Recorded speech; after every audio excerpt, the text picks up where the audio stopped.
The new channel.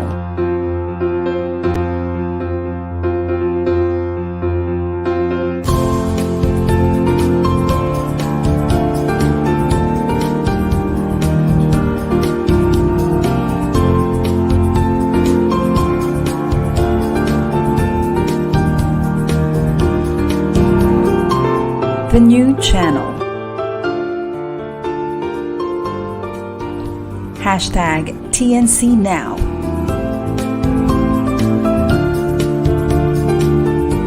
The views, opinions, and insights expressed in the following shows are those of the host, producers, guests, and viewers. They do not necessarily reflect the position of the channel. Viewer discretion is advised.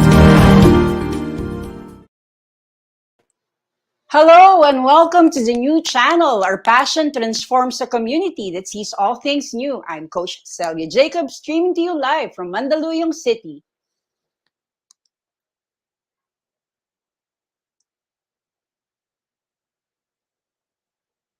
Sir Nato. Good morning. Good evening. Pasensya na po kayo, nag-concert ako kagabi, kaya ganito boses ko. Pero hopefully, maganda labas ng show natin ngayon. Okay.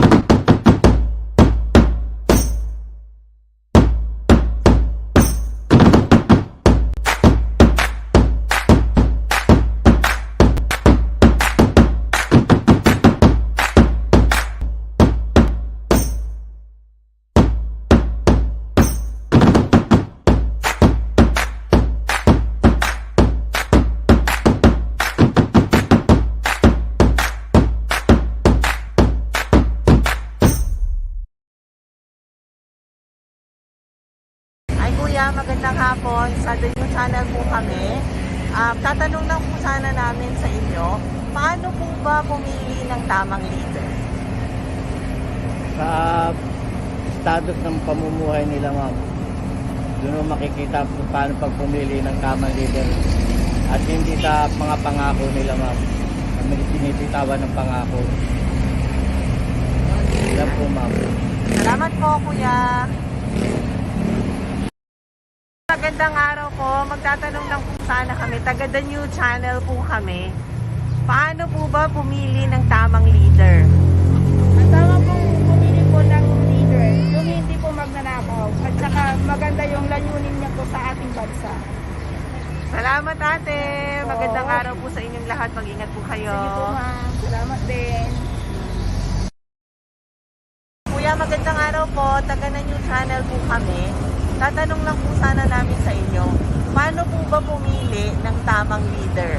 Mahirap po ma'am pumili ngayon sa hindi ko alam po sa puso namin kung sino pa ibuboto eh. Pero kung bibigyan po kayo ng pagkakataon na pumili, paano po kayo pumili? Paano po ba dapat pumili? Sana po yung maayos, saka yung tapat, yung yun lang po ang mapipili. Yung sigurado pa kung sino ibuboto ko. Sige. Di bali po, meron pa naman po kayong pagkakataon makapag-isip. Opo, sana po makapag-isip po kayo ng maayos para po makapili kayo ng maayos. Salamat po. Ayun. Wow. Pulso ng bayan natin, Sir Nato. Dumadami, no? Last time, masaya din eh. Tapos maraming nag-react. Ang galing nung nag-i-interview eh. Ang galing ng correspondent natin. So ngayon, how do we choose the right leader? Paano nga ba tayo pipili ng tamang leader sa ating bansa? Yan ang topic natin ngayon. Diba? Kamusta, Sir Nato? Okay lang, nag-concert ako ang gabi kaya medyo garal-garal boses natin. Pero hopefully ma-modulate natin na maayos. Hindi tayo pipiyok. Hindi naman halata. Mukhang sanay na sanay. Dahil importante. ang pagpili ng ating mga leaders. Yan, no, ang topic. Yes. How do we choose the right leader? Last time, di ba, ano ba? Puso or isip? Parang Oo. May love lang. naman ano na tayo yung qualities na no. We're going to medyo deep dive tingnan natin ngayon ano yung mga qualities na kailangan nating hanapin. Pero ngayon, ang pinakamaganda sa nangyari is meron tayong guest.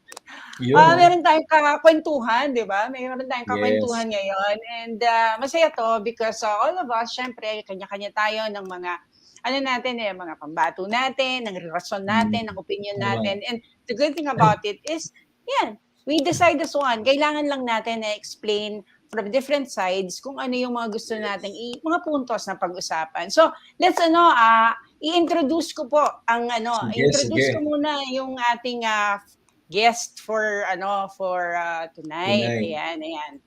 Ayan, our guest for tonight is the co-host of TNC's Passion Show, live streamed every Thursday at 5:30 p.m. He is a seasoned advertising creative director, a Palanca award-winning writer of plays, poetry, fiction, and screenplays. He is also the country's premier ventriloquist.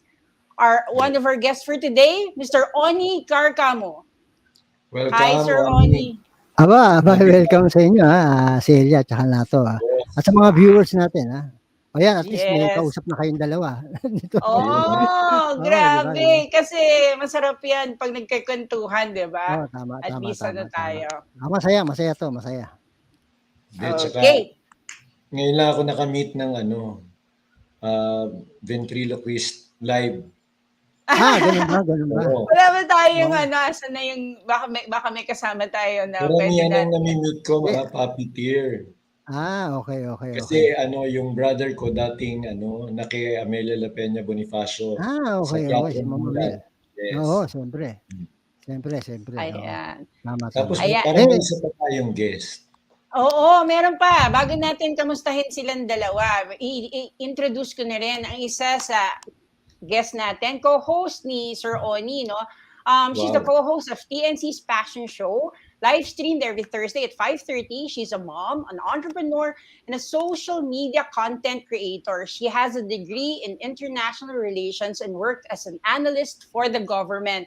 Join me as we welcome Princess Sanchez. Hi, Princess. Wow, Princess. Welcome. Hello. Good evening po, Celia and Sir Nato. It's good to be here in your show for this. So meron tayong princess, meron tayong ventriloquist.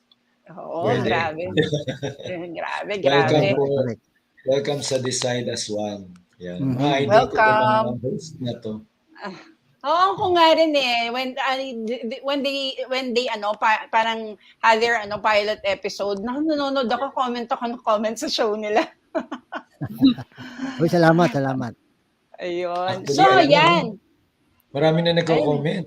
Ayun, may nagko-comment ata. So, anyway, ang tawag dito, we can start the ball rolling. Pag-usapan na natin yung yung topic natin for today. How do you choose the right leader? Ikaw ba, Sir Nato? Ano ang mo? Ikaw nga munang last time dami mong stats Ang dami nating natutunan or whatever na ako talaga sabi ko, ganito na pala kadami, ganito pala yung dapat nating isipin or something. Pero now, very detailed yung kailangan natin from our opinions. How do we choose the right leader po ba?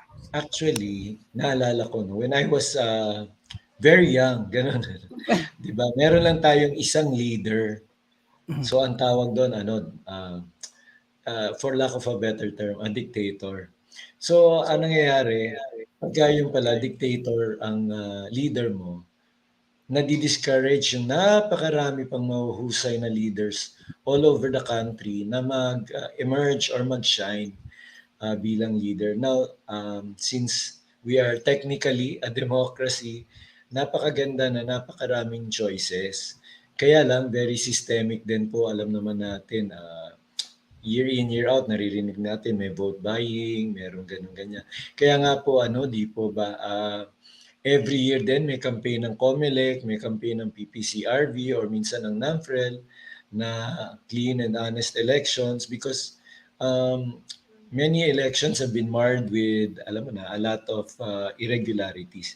So, ito ba yung mga klase ng leader? Definitely hindi ito yung mga klase ng leader na gusto nating na iluklok sa Kongreso, sa Senado, or even sa presidency. So, ang sa akin more on, sorry si anong klaseng leader? Ang sa akin yung anong klaseng hindi dapat ma-i-include sa ating list. So it's really more of people who discourage people becoming empowered, yung nagpapatuloy ng patronage politics.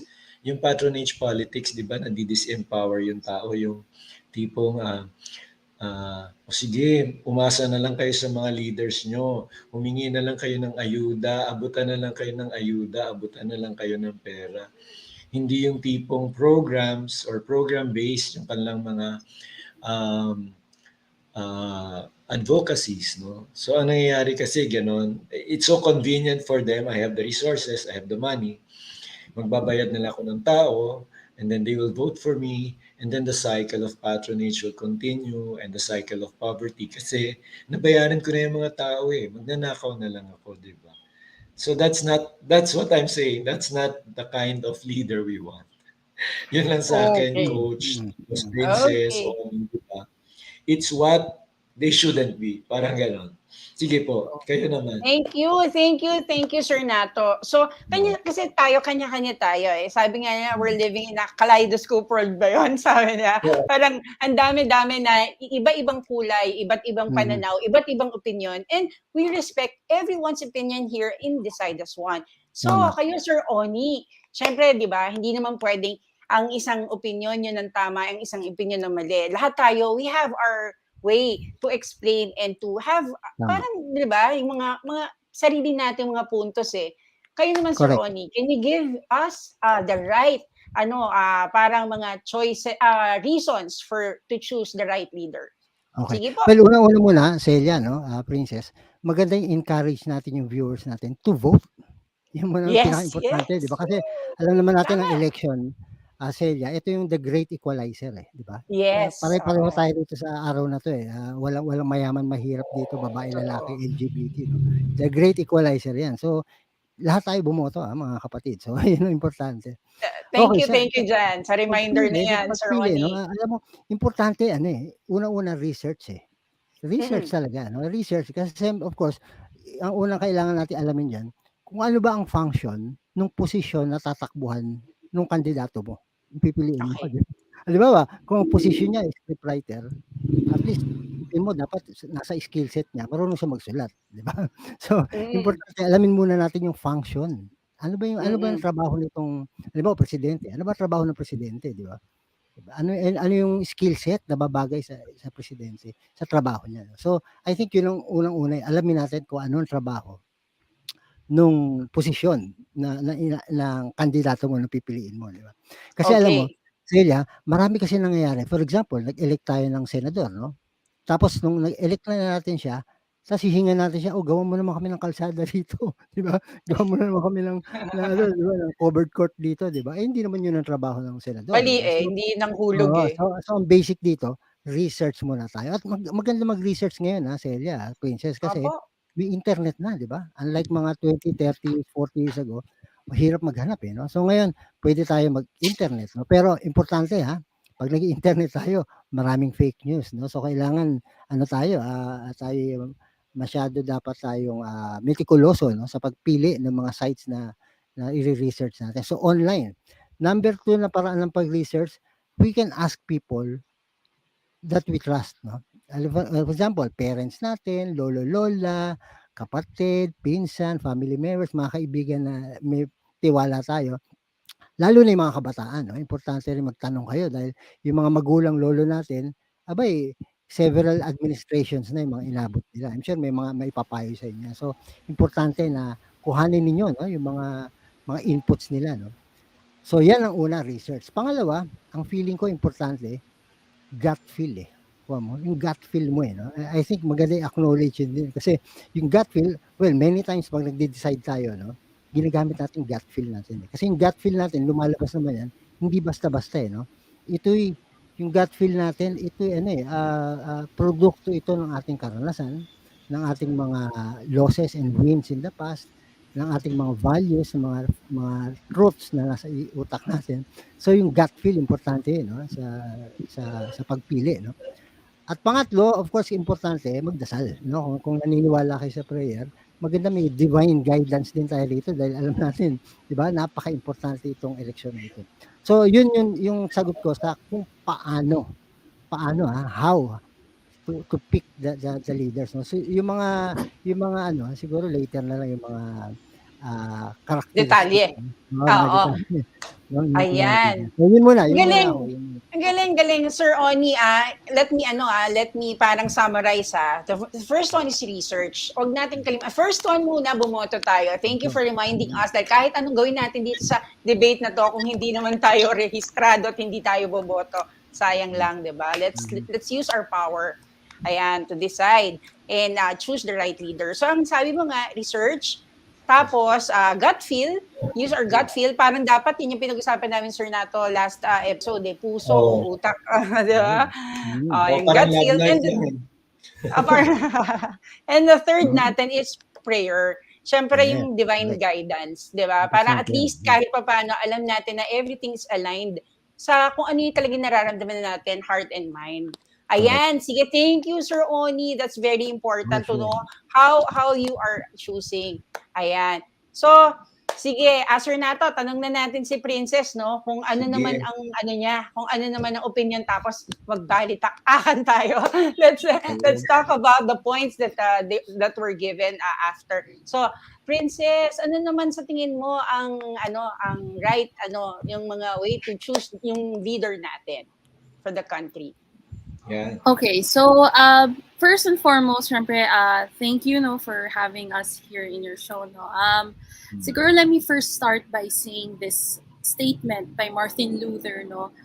He's mentioned about a good, what a good leader is, okay, or what does a good leader possess, okay. So a good leader or a great leader is not just something that searches for a consensus. Okay, he's not just a searcher of a consensus, but he is a molder also of a consensus. So I believe in this because when you think about it, it basically helps us determine yung tinitingnan nating leader. Dapat hindi lang siya may power of persuasiveness. Hindi lang siya marunong magsalita. Kailangan meron din siyang spirit of teamwork and unity na pinopossess niya. At the same time, meron din siyang compromise na kailangan na i-practice, no. So ito lang po yung isa sa mga qualities na tinitingnan ko. He has to possess that unifying spirit that will eventually influence other people to think of, it's a good quality to look at na nakakapag-influence siya ng tao. Nakakapagbigay siya ng reason for people to reach a consensus or an agreement towards each other, no. And pero let me go into this qualities. Let me go this far by saying that if you're looking for a great leader, super importante that there are 3 categories for reaching this, no, for at least looking for a great leader. Number 1, kailangan academically excellent siya. Okay. So ako personally, I look into this very critically because hindi madali ang role ng isang presidente or ng isang vice president, etc., etc. So, titingnan po natin kung more or less okay ba tong taon to in terms of, engaging in political discourse or a political discussion with different people, diba po? So, yun ang aking number 1, no, academically excellent, no. Number 2, we're also thinking about professional excellence, no. Is this person somewhat does this person have a support system of professionals that will back this person up in terms of a national position or a national national position. So kailangan meron tayong credible people behind us that will help us really get that support that we want, no. And lastly, no, ito pinakamagat na tinitingnan ko rin po ang moral excellence, no. Siguro somewhat very idealistic to look for a perfect candidate for the position, because there is no such of a perfect candidate. But I would just have to say that at least that person has to embody a morally excellent quality. So, for sure, in decision making, hindi po tayo magde-decide ng mga bagay-bagay na hindi ikabubuti ng ating mga mamamayan. So, I think yan ang isa sa mga bagay na tinitingnan natin para tayong talaga puzzle natin yung mga bagay-bagay na tinitingnan natin as an educated voter. Because remember, an educated voter will lead you to an educated leader.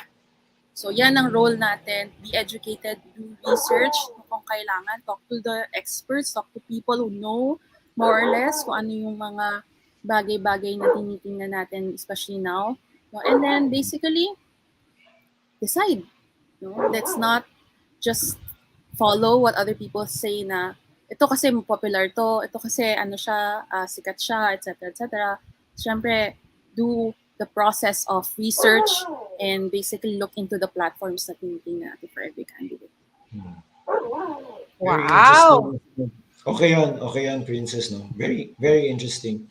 I think it's really important that the candidates have academic excellence. Kung ipa-paraphrase ko lang, academic excellence, ano pa isa? Nakalimutan na agad eh. Professional excellence. Professional excellence, moral excellence. Tapos moral ascendancy, no? That means that these people have hindi dapat gaano sila unquestionable yung integrity, tama po ba? So I think those are very important qualifications, no? And then consensus builder, hindi yung create ng animosity or disunity among the people, because I think at this point in time of our history, with the chronic problems that we're suffering sa ekonomiya, sa kalusugan, even sa edukasyon, no? Despite the fact that the free tuition fee is already a law, no? Karamihan ng ating mga mamamayan, natuwa ako doon sa background ni Princess bahay kubo. Alam mo ba na marami pa nating mamamayan ang nakatira pa rin sa mga bahay kubo. Yung iba sa kalunsuran, mostly mga barong-barong. Sa kanayunan naman, grabe talaga yung poverty din. Maraming tao ang na-relocate because of yung difficulty natin sa housing. So there are people who have no houses. There are people who are disempowered, who have no money, who have no jobs at this point. And I think siguro very critical yung Oni, di ba? Princess, coach, yung mga tao na bukod sa merong academic excellence, professional excellence, moral ascendancy, yung puso na the heart for the people. And kanina sinasabi ni Oni yung God-fearing. That's very important, no? You cannot have a good leader unless he's an obedient follower of God. And at the same time, you cannot have a good leader who does not have the heart for the people. Kasi otherwise, coach, di ba? Ang akin naman din, pwede rin naman siya maging leader na professionally or academically excellent, pero walang puso. Walang heart for the people. Kasi maraming ganyan, no? I think they're intelligent and yet they've been in power for so long and yet they have not done so much for the people. They have not created value for the people. So I think that's where the disconnect lies. Sige po. Ayan. Grabe, no? Nagsisimula pa lang tayo and everybody has talagang yung opinion natin from different talaga yung mga pinanggagalingan natin may kanya-kanyang puntos. Siyempre, yun din coming from personal nating nararamdaman, sa personal nating experiences. We will not be saying all this kung hindi natin, diba, gustong ilabas kung ano yung nararamdaman natin. And to also help everyone, no? na kung pipili kayo, use this, itong mga binigay na points sa atin ng kanina ni Princess at saka ni Sir Oni. Sa akin naman, for me to choose the right leader, very simple kasi ako. I've been in siguro sa hanggang sa simula nung bata ko hanggang sa paglaki ko, I've been yun alam mo yung imbis na nasa extracurricular activities ako imbis na kung ano-anong positionin ko lagi akong dun sa ako nagli-lead ng team, ako ang lead ng cheerleader, ako yung lead ng ganito. So, ang nakikita ko, a leader should set a good example. Syempre, that's number one, set a good example. Tapos, paninindigan niya kung ano yung sinabi niya. I think importante sa leader natin is pag sinabi niya, talagang gagawin niya. I'm really at this point na pag halimbawa meron akong mga ginagawa, lagi kong iniisip na in how many years time will I be proud of this particular thing or whatever, or kung hindi, ganito. Lagi ko siyang iisipin kasi I would want something na pag nalaman ng mga anak ko, magiging proud sila. Kasi pag sinabi ni mommy, paninindigan niya or whatever. So that's one thing din sa akin na parang ano ko yun, parang palabra de honor or something. That's one thing for me na pag sinabi mo, gagawin mo, you show up, you come, you do whatever it is na kailangan, whatever it takes, basta ipinangako mo sa mga tao. And siguro yun, pare-pareho tayo. They should be, parang our leader should, yung kay God, yung meron silang certain level of, alam mo na hindi naman super religious yung kailangan natin, hindi naman yun yung pero alam mo na meron silang pinaniniwalaan na higher being para alam mo din na mamahalin niya ang mga nakapalibot sa atin. Ako sabi ko nga sa tao kahapon sabi ng anak ko, Mommy, hindi naman kailangan na religious tayo masyado. Basta mabait, we're kind sa lahat ng living things. So yun yung parang nakita ko. So ako very simple lang ang para sa akin. As a leader, yun nga feeling ko dapat may isang salita ka at a certain point talagang pag halimbawa meron kang paninindigan mo, lagi kang nandyan kung kailangan ka. And yun, naniniwala ka sa Diyos. Malaking bagay sa akin yun na kahit na hindi ka religious or hindi ka kung iba-iba tayo ng religion, pero meron tayong pinaniniwalaan to put us in a certain level na kailangan, iniisip pa rin natin how we can help yung people around us. Sabi nga ni Sir Nato, yung may puso para sa tao.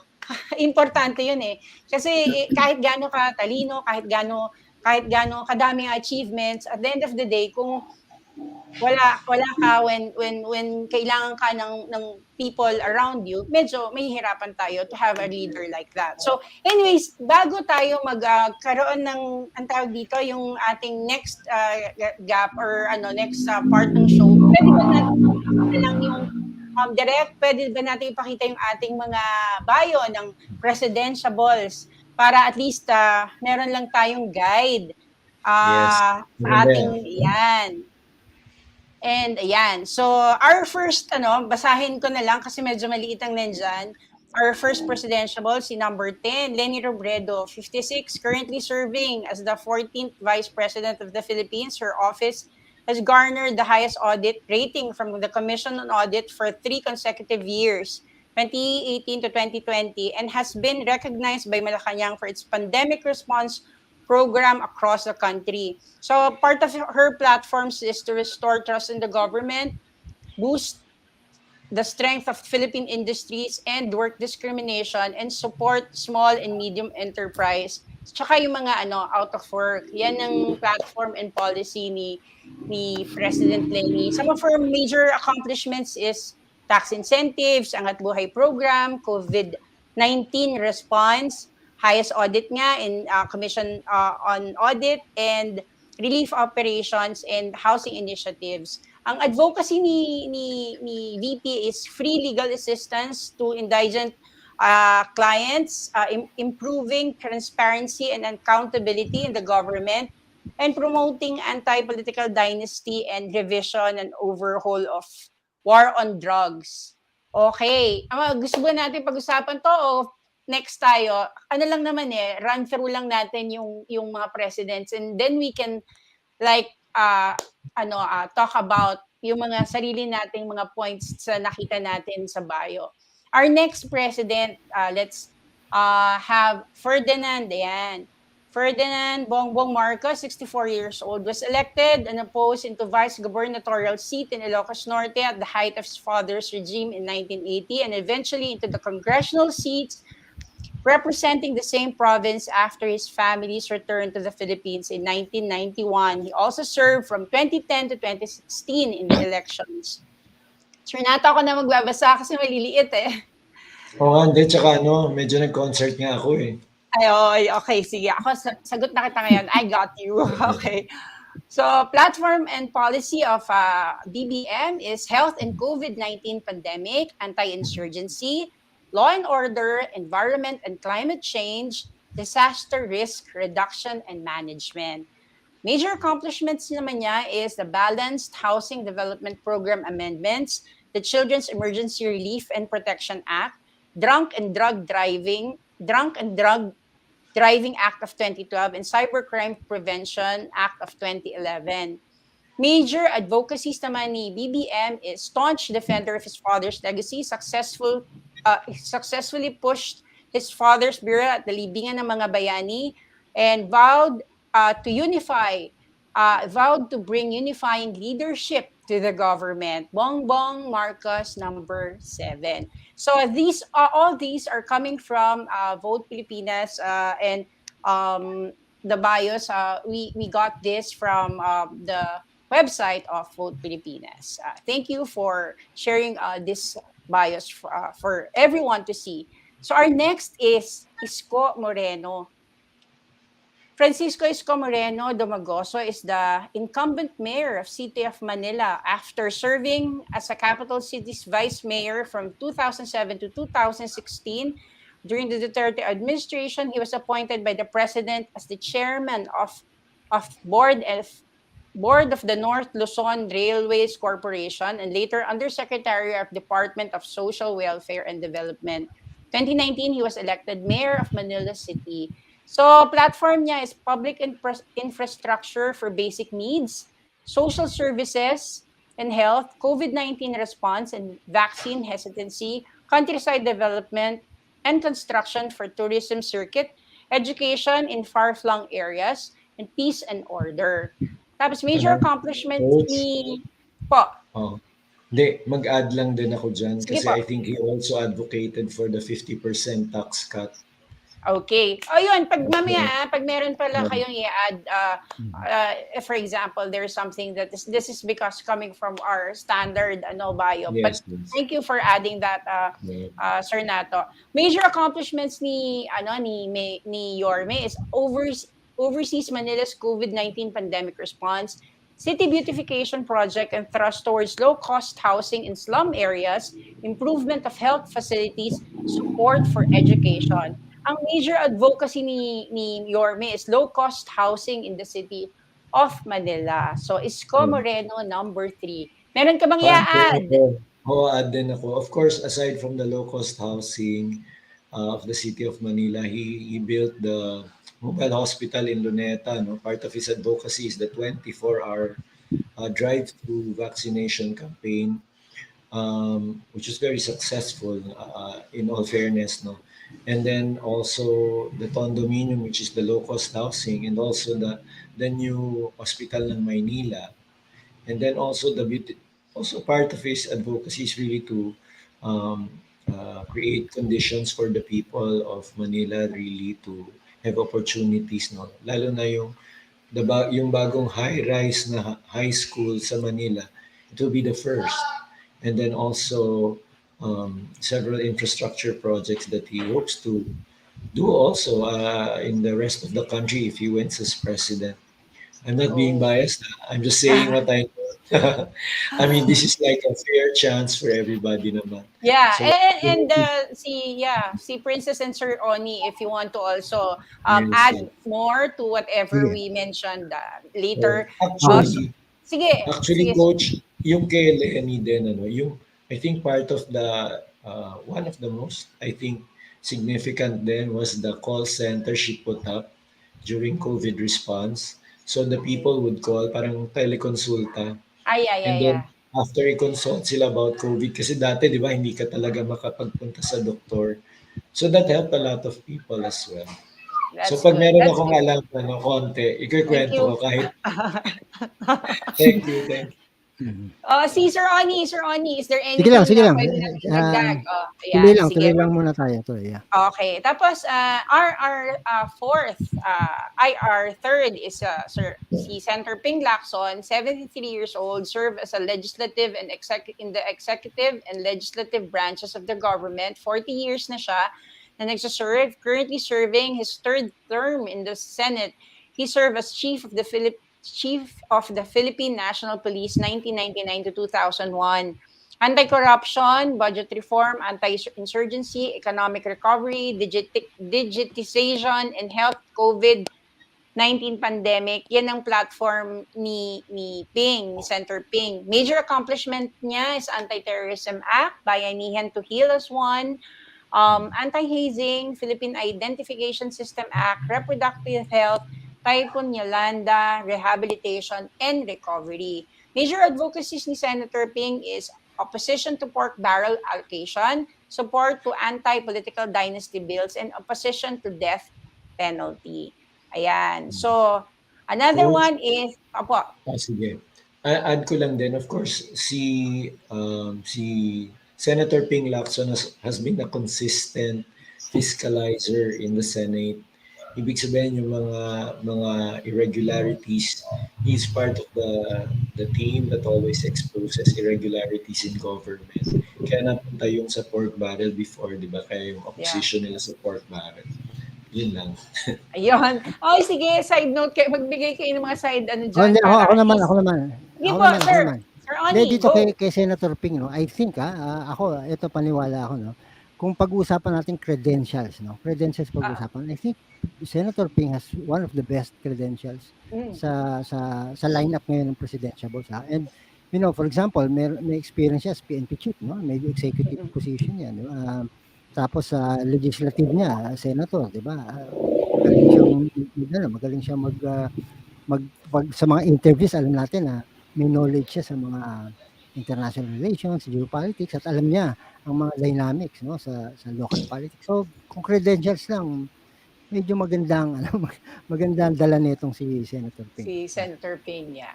Okay, thank you, Sir Oni. Princess, you want to add something about Senator Ping, BBM, Isko, Lenny? Is there anything? Tuloy ako. Tuloy natin si... Tuloy. Okay. Tuloy ko muna Tuloy ko? Okay. Sir, Senator Manny Pacquiao, number 9. Si Manny Pacquiao is a Philippine legislator who has served in both chambers of Congress since 2010. He first gained acclaim. He was acclaimed as the world-class champion boxer and juggled his career as a public official and athlete until 2021, when he announced his retirement from the sport. The boxer turned legislator is also a preacher and founded the church Word for Everyone Ministries International Inc. in 2012. So ang platform ni Senator Manny is COVID-19 pandemic and anti-corruption. Major accomplishments niya is LPG Industry Regulation Act, Bayanihan to Heal as one, National Bible Act Day, Handbook for OFWs Act, and Department of Human Settlements and Urban Development. Major advocacies naman niya, reverse stand on death penalty, anti-SOGI equality bill, opposition to divorce, and retrieving Marcos ill-gotten wealth. So baka may idadagdag kayo para kay Senator Manny. Go! Ito si Senator Manny kasi medyo nakilala ko siya ng personal, no? Si Manny. At kung nabanggit ko kanina na si Senator Ping, ang pagdating sa credential, siya yung possibly nasa top. Pagdating sa puso ng public service, palagi ko si Senator Manny ang nandiyan nasa taas. Ako, sa totoo lang, ito sa totoo to, among our politicians, no, si Manny Pacquiao, pag nagsabi siya na hindi ako magnanakaw, mukhang siya lang papaniwalaan ko. So, yun ang dagdag ko dyan. Okay. Princess, you have anything to add? Actually, si Senator Manny, I really respect this person, no, as to kasi I am very morally inclined. Gusto ko talaga may morals yung tinitingnan kong mga leaders, no. Isa siya sa mga masasabi kong I would say what I would want to siguro follow in terms of morals, no, in terms of talagang looking into talagang yung kanyang passion, genuine passion to serve the people, to help people, because he was once part of those people, that he's trying to serve as well. So I really feel this man's heart towards service in the public service. I mean, no, so yeah. So, yan. Parang almost lahat naman tayo, no? Parang there's something about Pacman na parang nakita natin yung sincerity niya if he really wants to help people around. Naku, ang bilis-bilis ng oras, malapit na tayo, pero sige, meron pa tayong isa, which is si Yodi de Guzman. Yodi de Guzman is a 61-year-old activist and labor leader who has pushed for policies to secure the rights and welfare of the workers since 1984. He ran for senator in 2019 under the tagline Manggagawa naman. He currently sits as the chairperson of the Bukluran ng Manggagawang Pilipino, a socialist labor center and federation of militant trade unions. Sa platform ni Calyodi is health and pandemic response, workers' rights and welfare, climate, security, economy, income, and inequality. Major accomplishments niya as chairman siya ng Bukluran ng Manggagawa since 2018, and major advocacy niya is anti-contractualization, rice tarification law, rate hikes in utilities, abolishing NTFL, LCA, hindi ko ito masabi lagi, and destruction mining. So, ayan, medyo ako naman, feeling ko si Calyodi, every time na napapanood ka siya, parang feeling ko, andun siya, siguro yun nga, lahat naman tayo merong mga kumbaga may mga kandidato, pero hindi mo pwede rin ialis yung, parang pag naririnig mo siya magsalita, what he's saying, ramdam na ramdam niya eh. Kung may gusto siyang maging solusyon, parang gusto niya nang gawin kung pwede lang, kaya siguro siya tumakbo ng presidente. You want to add? Yeah, in fact, I think among all the people, hindi naman sa pagka may presidential debate, kailangan si Calyodi eh. Kasi it makes a difference for the manggagawa, the ordinary man. No? Although, ayan, okay naman din sila Lenny, sila Yorme, everybody talks about the poor. Pero itong sila Calyodi kasi have been fighting for the rights of for the longest time, no? For the longest time. So, he knows what he's saying, and I think it makes the debate more, nai-enrich nila yung debate, lalo na pag presidential. If you watch it, kasi, yung leading candidates are mostly motherhood statements. Pero si Calyodi, he talks about very specific rice tarification, rate hikes, abolishing the anti-communist groups, yung destructive mining, anti-contractualization. Ito, got issues to eh. Totoong issues to nangyayari. Na, ramdam niya, no? Na pag nagsasalita siya, parang gusto niya nang solvein ngayon na. Parang mahirap yung sabihin, I will kunyari ako presidential candidate, I will eradicate corruption. Again, parang oops.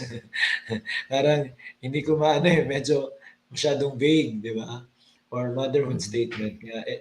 Ito si Calyodi, I mean, whatever it is, even if he doesn't win as president of the Philippines, he has made his point for the laborers, para sa mga manggagawa ng Pilipinas. And I think they deserve to be listened to. Yes, and they deserve to be part of government if possible. Diba? And he got a respect din talaga na parang, yun nga, naramdaman natin na yung chances naman talaga, hindi talaga naman ganun kalaki. Pero even them, siya talaga, inaamin niya yung possibility na hindi naman siya manalo. but to have that to amplify whatever it is na gusto niyang sabihin coming from the manggagawa, that's strength no, yung passion niya to show to show to everyone na ito na yung pinagdadaanan namin for the longest time, makinig naman kayo, parang ganun. And you're right, almost everyone is talking about the motherhood statements na talagang from yun na naririnig natin, pero siya punto per punto talaga ang gusto niyang isolve. Tama. Ay, Tsaka nako. ako, ang tingin ko nga Sige, dyan, ito Sir para Ronnie. sa akin, ang tingin ko nga parang si Calio yung perfect opposition candidate. Ang tingin ko lang. Oo. Ayan. Sige, nako. We have to we have to have our very, very short break kasi sobrang ang bilis talaga ng oras. Tapos meron pa tayong vice presidential ball. Pero mabilis lang naman natin pag-uusapan for the others lang to have an idea of what it is to yung mga reasons na pwede nilang gamitin or the things that they can use para mag-choose ng right leader. So yeah, let's thank our sponsors and have a short break.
Social media can be overwhelming for entrepreneurs and business owners, and a lot actually struggles with daily content that converts sales.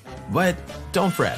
Rise Up Creatives Worldwide is here to help you with daily customizable captions, exclusive photos, and an easy-to-use design studio, all in one digital platform.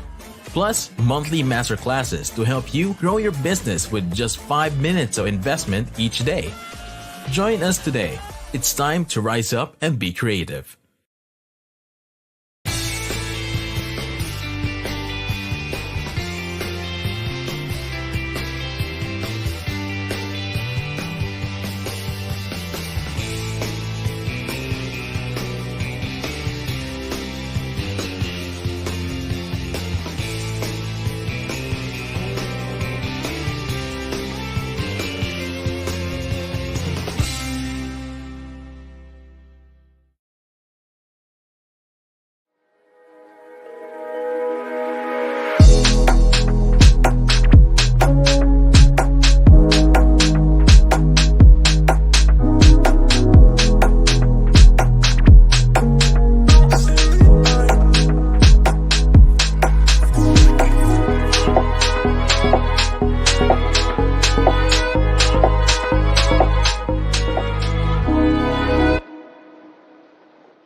Magandang araw po, Kuya. Taga The New Channel po kami. Itatanong lang po sana namin kung ano yung opinion nyo. Paano po ba pumili ng tamang leader? Pipili tayo ng walang bakas na corruption at may pinag-aralan at saka may maraming ginawa sa ating bansa na nakikita natin ngayon. Okay. Salamat! The New Channel po kami. Itatanong ko lang po sana, paano po bang pumili ng tamang leader? Ha? Paano po pumili ng tamang leader? Leader? Opo. Sa ganyang bagay ma'am, hindi ko alam eh. Ay, ganon? Opo. Sige po, boboto po ba kayo ngayong Mayo? Opo ma'am, boboto po kami. Sige, kayo po, paano nyo po pipiliin yung leader? Kung kayo po ang magsasabi sa amin, paano po ba namin dapat piliin yung Pamilya tamang ko, leader? Lenny po kasi ma'am eh. Ay, ganun po. Opo. O, sige, salamat po. Thank you po, Okay ma'am. po, bye-bye. We just want to ask, pwede bang malaman, ano ba yung reason, ano yung pwede mong sabihin sa amin, how do we choose the right leader for this coming election? Okay. I think the right leader should be inspirational. Yung pag nakikita natin yung leader natin na nagtatrabaho, may inspire din tayo na magtrabaho para sa ating sarili. Yung hindi natin inaasa sa leader ang ating kinabukasan. Kasi ini-inspire din na tayo. That's the reason why we need to support people like Lenny Robredo. Okay, thank you. Can I have your name? Do you have a page? At Mike Francis sa Instagram at MYKEFRANCIS. Okay, thank you. Bye.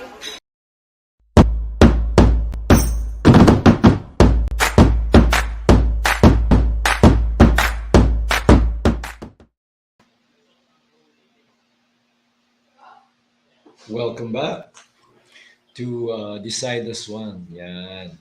So, right now, andyan na si Coach. And then, Yan. we're back. Grabe, grabe. Ano, ang tawag dito, ang bilis ng oras. Ang sarap pag may Kulang na kakwentuhan kulang. talaga. Kulang na kulang. Kulang na Totoo. kulang talaga ang time. Yun sir, na to, we have to run down lang siguro the VPs. And then let's call back Sir Oni and Princess. And Oo. Princess. Para ipakita lang natin yung let's just have a rundown ng ano natin, ng VP natin. Yes. Tapos if you want to say something then about Okay. the additional inputs, diba? So, let's have first Sara Duterte, number 4. Sara is an incumbent mayor of Davao City, the first female mayor and the youngest to ever be elected in its history. She's the daughter of President Rodrigo Duterte, who also served as a mayor in the southern city for several terms before seeking the country's highest office. So let's talk about her major advocacies. Key projects niya is healthcare and medical infrastructure in Davao, empowerment and protection of women from violence against women and children in Davao City. Tapos major accomplishment niya in Davao, Life is Here, push for healthcare, medical infrastructure, priority and infrastructure ng indigenous community in Davao. And platform niya is changing the system of government, healthcare system, mandatory military service, and disaster preparedness. Okay. Tapos, let's proceed with Kiko. No, Senator Kiko Pangilinan, number 7, incumbent senator and president of the once ruling Liberal Party. Ang tawag dito, he gained fame as a legal commentator in various mass media programs. Senator Pangilinan served 3 terms as mayor and was briefly interrupted by his appointment as a food security czar from 2014 to 2019. Platform niya is sufficient, affordable, and nutritious food for Filipino families. Tapos increase revenue for farmers and support for agricultural sector.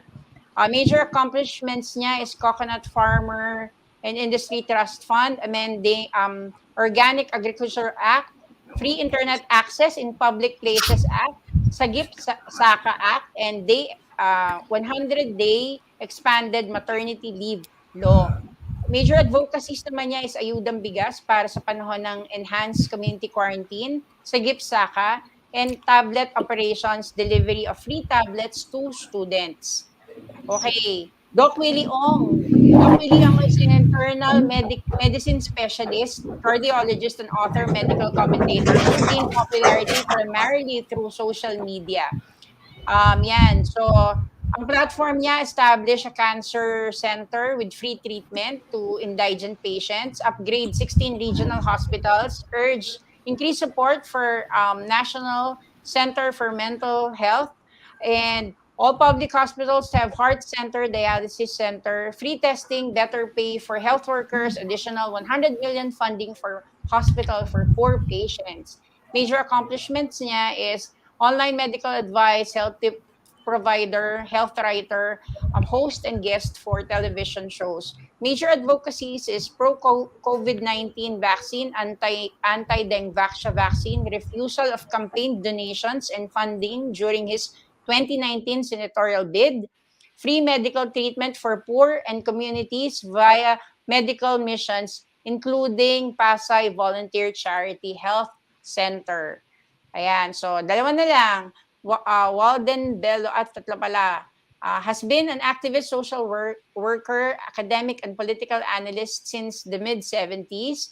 Platform and policy pro-people, medically informed and demilitarized pandemic response, increased wages and benefits for health workers, AIDS and vaccines protection for all, free quality healthcare, mass public employment program, uphold climate justice, pursue just transition to low carbon economy, and democratically owned renewable and clean energy system.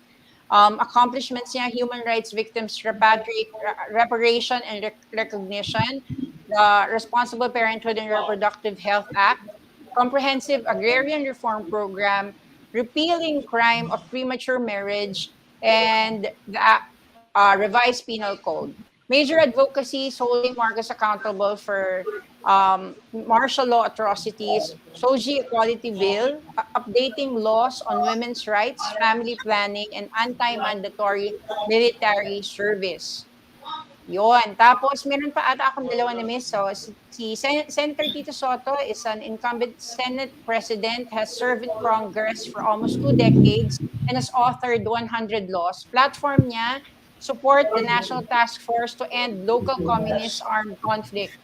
Supports Lacson's proposed bill, budget reform for village empowerment, and seeks establish an annual local development fund for local government units, um, to implement 3-year development plans. Holistic approach, siya ang gusto ni Tito Soto, ni Senator Soto. Tapos major accomplishment niya, Bayanihan to Heal as One, Doctor para sa Bayan Act, an act increasing penalty for perjury, Anti-Terrorism Act, and Philippine mental health. Major advocacies, anti-SOGI bill, shifted stance on reproductive health, and anti-death penalty. The last VP natin to share yung kanyang bio is Lito Atienza, 80 years old, represented Buhay Party List as a lawmaker in the lower house since 2012, held the seat in the city of Manila in the 70s, and ultimately becoming mayor for 3 consecutive years. Platform policy niya, unity between him and President Pacquiao, strong enforcement of laws regulating smuggling at the borders, anti-death penalty, and anti-contraceptives. Major accomplishment, Magna Carta for the Poor, an act providing reasonable rates for political advertisement, Philippine Space Act, National Integrated Cancer Control Act, and National Commission of Senior Citizens Act. His major advocacies, anti-marriage equality, SOGI Equality Bill, pro-life beliefs, holding the Marcos family accountable, repealing the reproductive health law. Grabe, ang dami. So we have very little time, and yan, na-rundown natin ang 6 presidential balls and 6 vice presidential balls. Any comment dun sa mga binanggit kong bio? Sir Oni? Yeah, well, gusto ko lang kay Inday Sara, no? I think isa sa pinakamagandang accomplishment niya. Kasi pinalitan niya yung tatay niya, di ba, na mayor, di ba? May utang ang Davao, ang city of Davao, like any other city, may utang. Pero I think nung natapos niya yung term niya, to si Mayor Sara, patapos na zero utang Okay. yung Davao. I think isa sa mga, at least, no, remarkable achievements ni Mayor Sara yun. Okay. Thank you. Princess, you have anything to add for our VPs? So, for me, kay Mayor Sara, yung sa akin nagsa-stand out, no? What I liked about her most talaga pagdating sa kanyang platform, I love the idea of mandatory military service for the reason that I make it in a point na when I look into what's happening in Ukraine now, you would see that the citizens, syempre that we are is in a war at the time, no, at this time, nakikita mo yung citizens kailangan nila they have to protect the territory, they have to protect their nation, and the only way to do that is to carry arms. And this is for me, this is part of a security. This is part of our security, that the citizens must know how to carry and defend them, carry a firearm to defend themselves or even defend the nation. No, I think ito yung pinaka gusto ko dun sa kanyang platform, kasi maski ako, no, if given the chance, I would do that, because that is a responsibility that we can do for the government and for this nation. So, ayan. Thank you for that input, Princess, no? So, ayan, the others kasi, yan yung gusto talaga maging ready yung mga kabataan and people para if ever na may mangyari. And the others naman medyo, on the other side naman, they think naman na hindi kailangan. So, yun, it's good that we have this platform for people to talk about kung ano yung sa tingin natin is baka naman ito yung rason kung bakit nila to pinili. Mas maganda na naiintindihan, hindi lang yung general statement. We have to explain why are we, 'di ba? Why are we defending this? O, 'di ba? Ako naman, I feel like pagpipili tayo ng VP, nakikita ko whoever it is that we will be choosing as president, piliin natin ang somebody na aligned dun sa vision at saka kumbaga sa galawan ang presidenteng mapipili natin. Like what Sir Oni said, 'di ba? Kailangan isipin mo mabuti, gut feel Bagay ba sila? Ko-complement ba? Is this something na parang nagsayang ka lang, na parang ang galing nga ng presidente mo tapos halimbawa hindi naman mo parang inilaban yung tandem nila or ano, baka 'di ba? Though andun na yun we cannot say na talagang in makukuha natin lahat. Pero if we were to choose, sana piliin natin yung aligned talaga sa napupusuan nating leader at saka sa magiging backup niya. Kumbaga, 'di ba? Yun yung importante sa Kasi atin. tama yan, kasi kung titingnan mo yung kasaysayan natin, most VP and president tandems natin, magkaiba ng partido talaga, di ba? Magkatunggali sila kaya kadalasan, karamihan. Batikusan, ano? Oo, tama. Oo. So, yun nga I think it's high time that we realize that kailangan talaga na swak na swak sa kung ano yung nakikita natin na kung align. Yung importante yung alignment Kung nararamdaman natin na our president, ito na yung gusto ng nating presidente, ihabol na natin, isama na natin yung vice president na binibitbit nila. Because it's very important talaga. Like what Sir Oni is saying na simula noon parang laging hindi nagkakasabay. So merong something na parang disconnect. That's what they're saying. So yun, sana naging malaking bagay sa mga nanonood sa atin. And for those who haven't seen the first part, please watch the replay. And anything else that you would want to say, si Sir Nato baka nagkaroon ng internet issues. Oo, kanina kasi medyo parang yung ayan na. Ayan na Sir Nato. Sir Nato. Paramdam ka. Andiyan ka ba, Sir Nato? May problema talaga. May issue. Ako din yesterday that happened to me also. So anyway, yun nga, if ever na meron pa kayong gustong sabihin to the public, to our viewers, para meron silang pagbasihan in choosing the right leaders. Okay. This is your Sige, time. Sir Oni. sige, so ako muna. Of course, mag-focus tayo sa presidente, no? Kasi yung vice president, pareho rin naman yan eh. Dapat, Yes. kasi kung pag nawala yung presidente, siya yung papalit, di ba?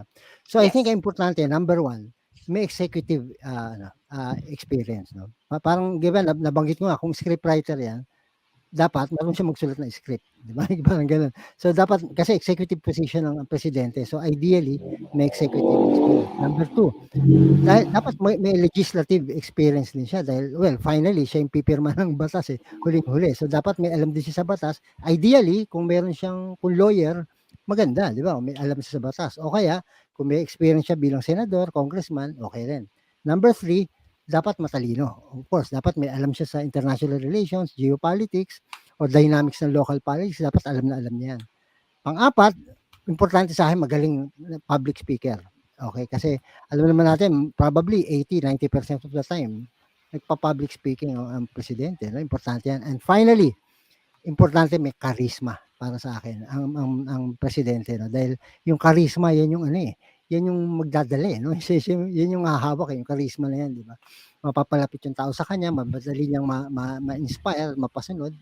So yun sa akin yung mga characteristics. Wow. Thank you, Sir Oni, no? Executive experience, legislative experience, meron siyang matalino, public speaker, may charisma. Actually, yan, napaka-importante ng mga binanggit mong puntos. So at least yan, kaya natin yan hanapin. If ever some of us are looking for, yan, one of the points na pwede niyong hanapin for the upcoming president or leaders, yan.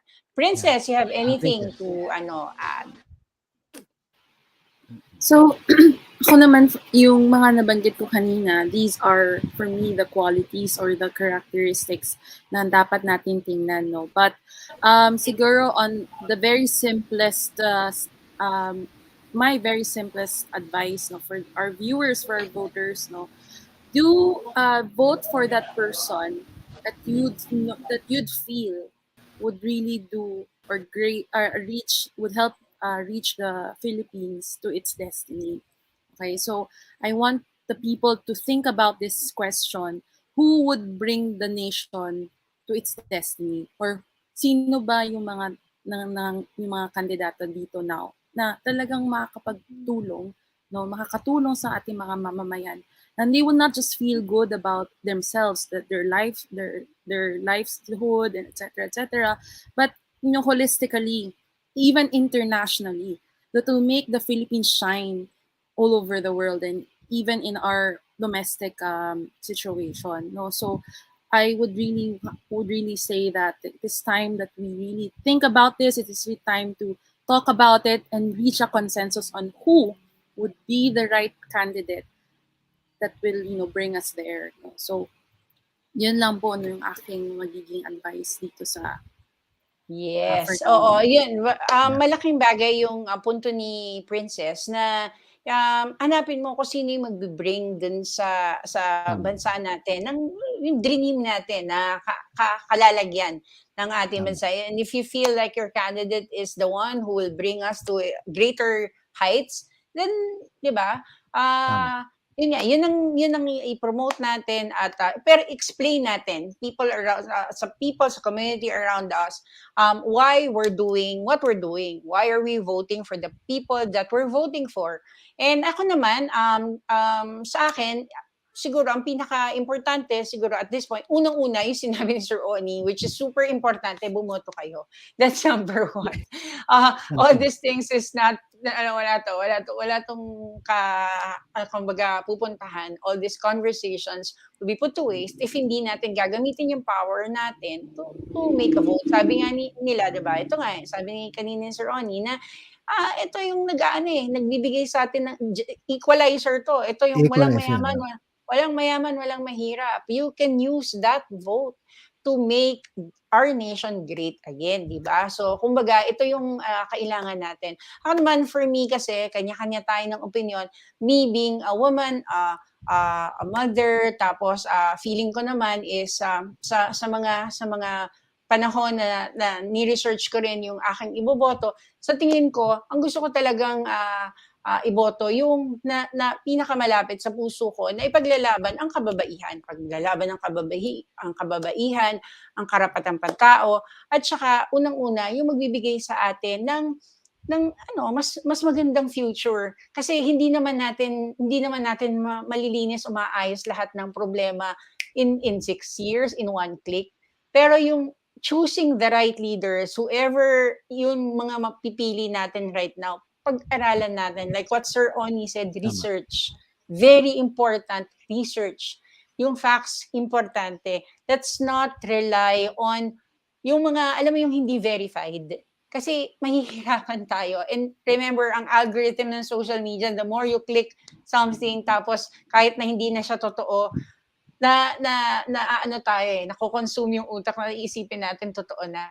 So please research, look for the platforms na pwede na kaya nyong i-check kung totoo yung mga sinasabi nila.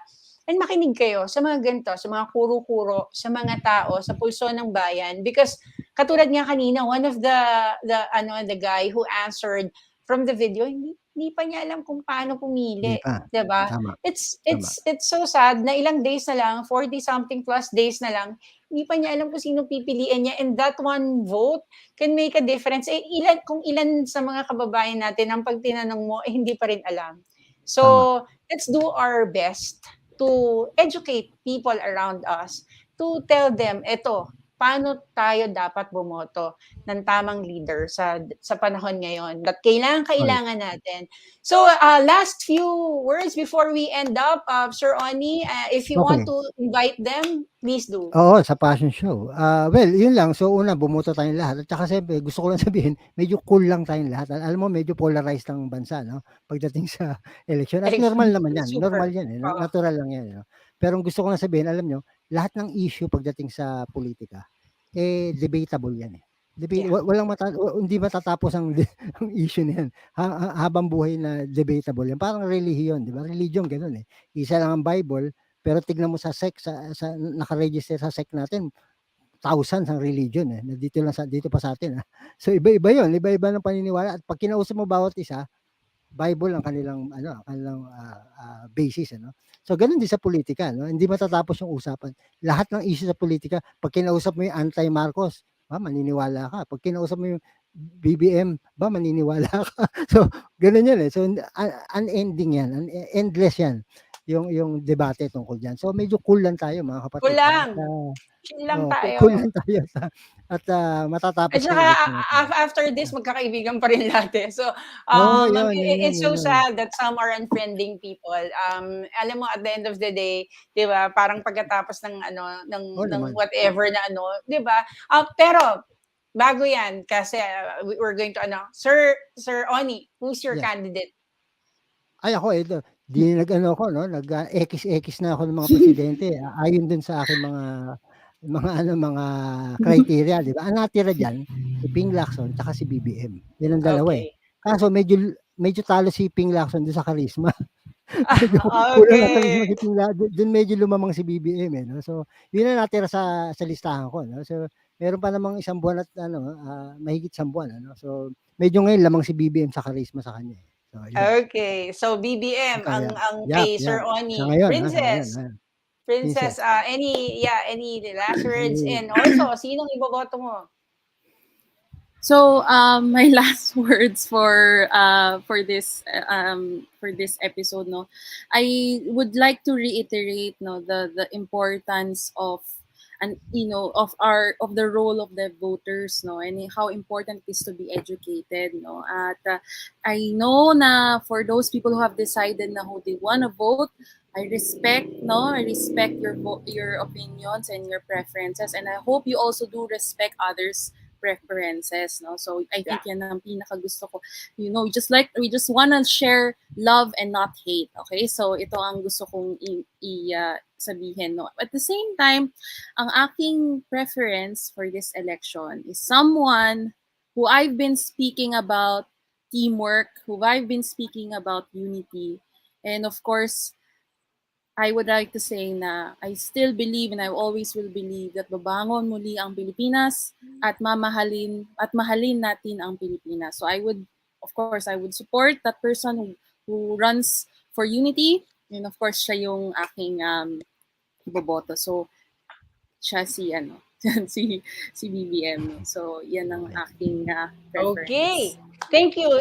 Like what we said, this platform is open for everyone. And syempre lahat nga tayo, like sabi nga natin, when this was created, this show, we decided this one, the idea behind this is for us to voice out whatever it is that we want to share sa community natin. And there's no right and wrong answer here kasi opinion natin to di ba? And at the end of the day, tama si Sir Oni, kulang tayo. Kasi, di ba, ang gusto lang natin dito is for us to explain and to point out whatever our mga opinion. Yes, Sir Oni, before we end. Gusto ko lang sabihin, alam nyo, kung sino man yung iboto natin, isulat natin dun sa balota.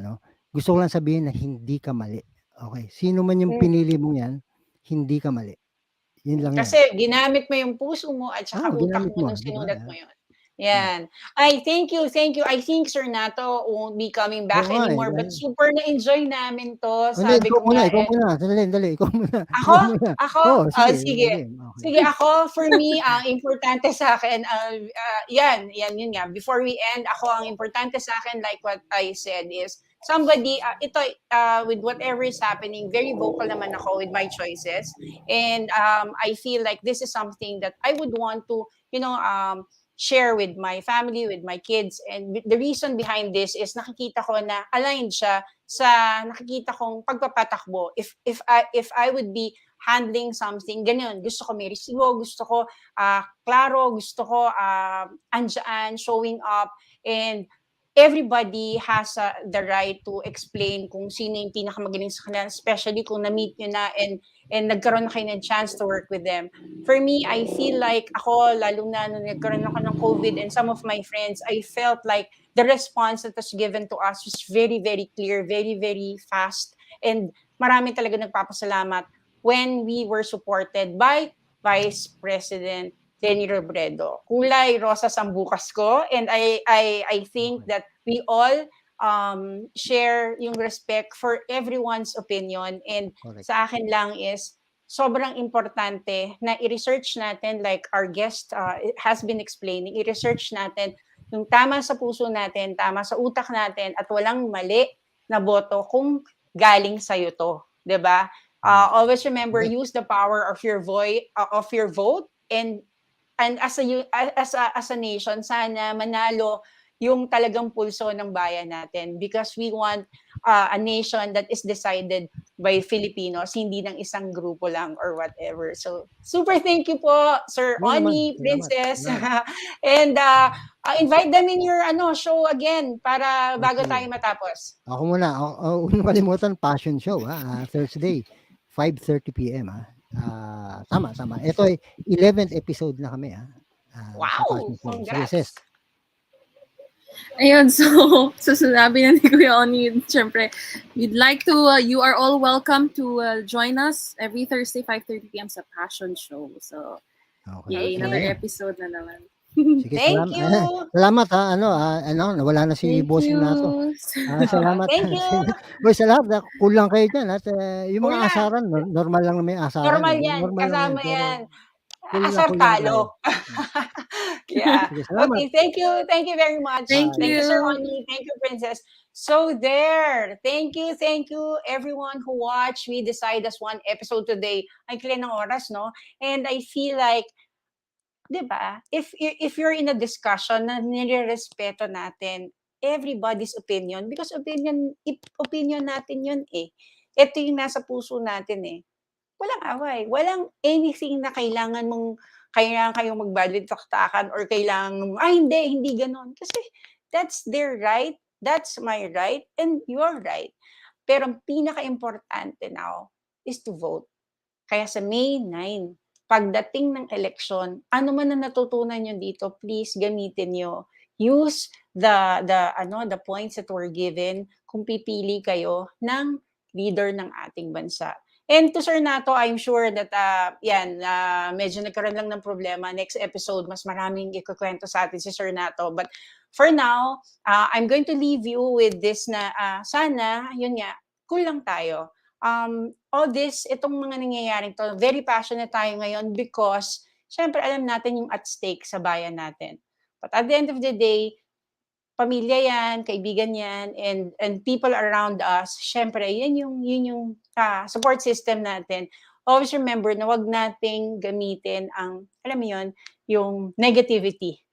Sabi nga ng president namin sa network na to, use this power of digital, yung social media for good. Yung wag nating pababayaan na madala tayo ng iba't ibang kumbaga opinion. Always research, use social media for good, use digital for good, and inspire others. And always remember na if whatever your choice is, we all respect it, and I hope that as a nation, we all decide as one.